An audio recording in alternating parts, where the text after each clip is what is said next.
लिखित में अपडेट दिखाऊं आपको, याद रखिएगा, स्क्रीनशॉट लीजिए, ट्रिम कीजिए, पोस्ट कीजिए, स्टेटस लगाइए, दुनिया को बताइए कि इजराइल ने क्या किया है। मेरे दोस्तों, 350 साल लगेंगे दोबारा से गाज़ा को वैसा बनने में जैसा अभी 1 साल पहले तक गजा था। 88% जो स्कूल हैं वो पूरी तरह से या तो डैमेज हैं या आधे तबाह हो चुके हैं। मेरे दोस्तों 36 में से 21 अस्पताल पूरी तरह से बंद हो चुके हैं। 105 में से 45 हेल्थ केयर फैसिलिटीज पूरी तरह से ठप हो चुकी हैं। 62% मकान या तो पूरी तरह से तबाह या तो डैमेज हो गए हैं। 60% जो पानी है, जो इंफ्रास्ट्रक्चर है जिसके ज़रिए पानी इलाकों में पहुंचाया जाता था, वो इंफ्रास्ट्रक्चर पूरी तरह से इजराइल ने तबाह कर दिया है। अब गाज़ा के अंदर अपनी जान हथेली पे लेकर सिविल डिफेंस के कुछ लोग अगर काम कर रहे थे, तो अब उन्होंने मजबूरी में ऐलान किया है कि हम नॉर्थन गाज़ा में अपना ये काम सब बंद कर रहे हैं, क्योंकि इजराइल ने हमारे तमाम साथियों को मार दिया है।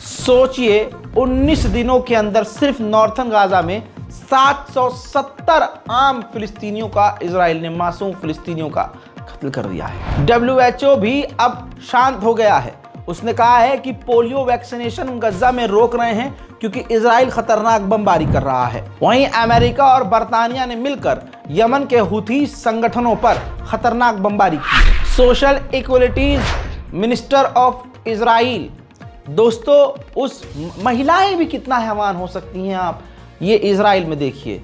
ज्यूस महिला कह रही है, मिनिस्टर कह रही है कि एक और नकबा मिलना चाहिए फिलिस्तीनियों को, और मैं खुद सेटलमेंट करूंगी, गाजा में खुद जाकर रहूंगी और पूरे उस इलाके पर कब्जा होना चाहिए।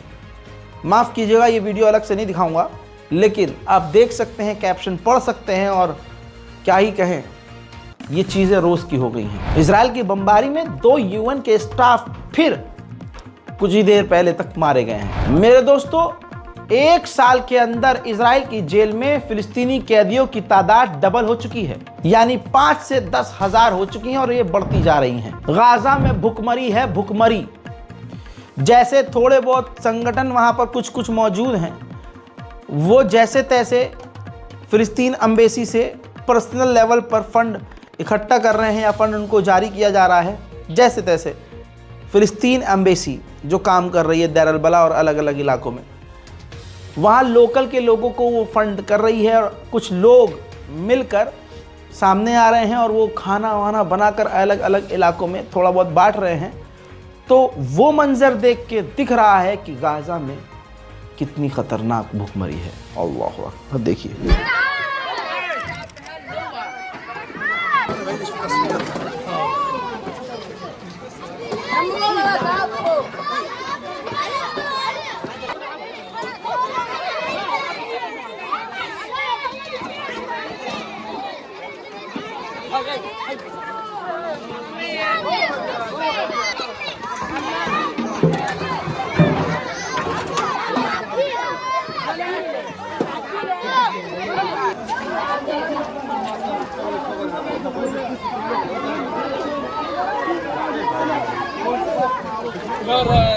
नॉर्थन गाजा में 23,000 लीटर फ्यूल चाहिए था ताकि अस्पताल और एम्बुलेंस चल सके। इजराइल ने परमिशन देने से इनकार कर दिया है। उधर में दोस्तों रेसिडेंट ग्रुप ऑफ गजा ने देखिए इजराइल के एक ड्रोन को भी मार गिराया है और तस्वीर खुद जारी की है। उधर इजराइल ने ऐलान कर दिया है कि हम महीनों तक लंबी जंग के लिए तैयार हैं, वो भी मल्टी फ्रंट वॉर, अलग अलग क्षेत्र में हम जंग लड़ने के लिए एक ही वक्त में कई जगह पर जंग लड़ने के लिए तैयार हैं। फिलहाल के इस रिपोर्ट में दोस्तों इतना ही। इस रिपोर्ट को शेयर कीजिए, इस बारकोड का इस्तेमाल कीजिए। अगर अल्लाह ने आपको इतना मजबूत किया है कि आप 10 रुपया भी गाज़ा को दे सकते हैं तो दीजिए और आगे आइए। और अगर ये भी नहीं कर सकते तो कोई ज़बरदस्ती नहीं है, लेकिन ये हाथ उठाने में आपको हाथ में दर्द नहीं होना चाहिए। गज़ा के लिए दुआ कीजिए, अपने मुल्क के लिए दुआ कीजिए, पूरी दुनिया में शांति और अमन के लिए दुआ कीजिए। दुआ कीजिए कि पूरी दुनिया में शांति और अमन आए। दुआ कीजिए कि जहाँ जहाँ जंग चल रही है ख़त्म हो जाए और दुनिया में मोहब्बत प्यार पैदा हो। जय हिंद।